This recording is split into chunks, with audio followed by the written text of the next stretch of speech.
هنوز راه نیافتاده تصمیم پاره شد. آجی تصمیم در اومده از جاش. تو خیابون. تمدو بیا. عشق است آدم حسین. غلامتم. امام رضا یا کاردا گفت با تصمیم رو چک کنا. خاص ولی نه با آسانی. چی میگه؟ دوستان داریم میریم حرم آقا. اول مسیر شروع شد. آقا رمزونی دست بگم ما یه ولاگ داریم میگیریم. آقا رمزونی اومدن ماشین درست کردم. رمزون شیرمن. عشق. آقا الان خیلی برانی خریدیم اما پوریا برخورد من خوردم. سیاه نزدیکای گرگانیم. داریم 1 2 سرسلامتی جمع.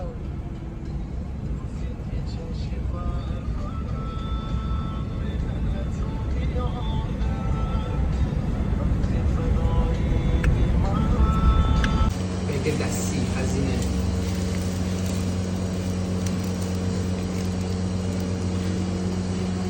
خسیف ترین جای اینجا. الله اینجا پشت پناه ما چون که خیلی اینجا واسه خیت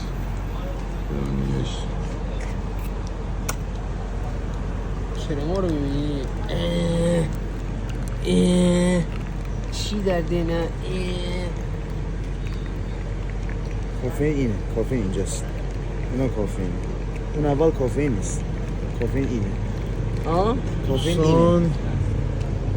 سلامتی سرسلامتی جمع. روش یا ابوالفضل.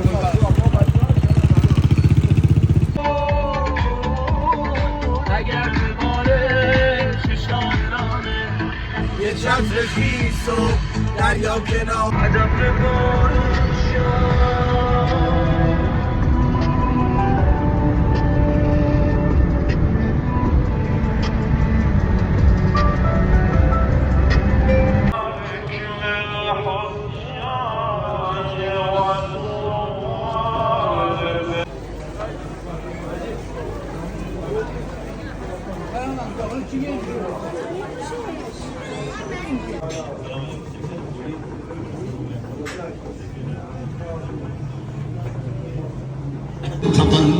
تولدت مبارک تولدت مبارک بلند شو به سر بوس کن رفیق نیست مگه بود کن شکوش یا بابا مهربون باش دیگه بعد نده یا برا حالا یکوش یا بابا مهربون